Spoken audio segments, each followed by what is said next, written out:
पुढची विशेष बातमी बघूया। पानिपतच्या लढाईमध्ये शौर्य गाजवणाऱ्या मराठ्यांच्या शौर्याची स्मृती जागवण्यात आलेली आहे। पानिपतच्या लढाईत तांत्रिकदृष्ट्या पराभव जरी झाला असला तरी मराठे कधी हारलेले नाहीत असं वक्तव्य मुख्यमंत्री देवेंद्र फडणवीस यांनी केलं आहे।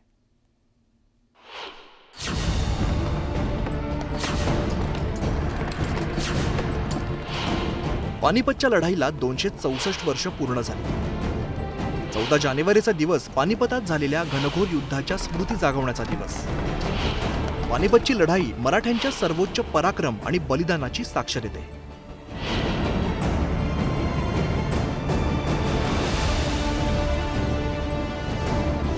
पानिपतच्या वीरभूमीला वंदन करण्यासाठी मुख्यमंत्री देवेंद्र फडणवीस गेले होते। त्यांनी पानिपतच्या लढाईबाबत गौरवोद्गार काढले। पानिपतच्या शौर्य स्मारकाला अभिवादन करून देवेंद्र फडणवीस यांनी एक है तो सैफ है चा नारा दिलाय।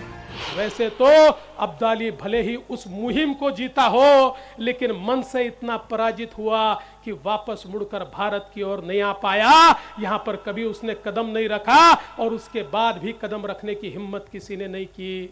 लेकिन मैं ऐसा मानता हूं कि उस समय भी अगर हम एक होते तो सेफ होते। हम एक नहीं थे, इसलिए सेफ नहीं रहे और हमारे ऊपर इस प्रकार से अलग अलग लोगों ने राज किया क्योंकि हम खंडित थे। याच कार्यक्रमात बोलताना देवेंद्र फडणवीस यांनी अतिशय महत्त्वाची घोषणा केली आहे। पानिपतच्या शौर्य स्मारकावरती छत्रपती शिवाजी महाराज यांची प्रतिमा लावली जाणार आहे। सोमवारी न्यूज 18 लोकमतने इथल्या स्थानिकांशी संवाद साधला तेव्हा रोड मराठा समुदायाने ही मागणी केली होती। पानिपत काळ्या आम युद्ध होया आखिरी मराठियों का, उसमें हम चाहते हैं भी शिवाजी महाराज की फोटो काले आम पर लगनी चाहिए। वो जो स्मारक है वहाँ पे, हाँ स्मारक है जो, उसमें शिवाजी महाराज की फोटो घोड़े पर लगनी चाहिए।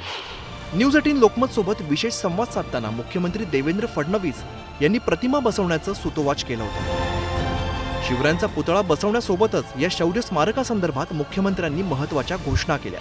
यहाँ पर इस शौर्य भूमि में जिनसे हमने शौर्य का गुण लिया, हमारी धमनियों में जिनका शौर्य दौड़ता है, ऐसे छत्रपति शिवाजी महाराज की प्रतिमा भी इस भूमि में होनी चाहिए।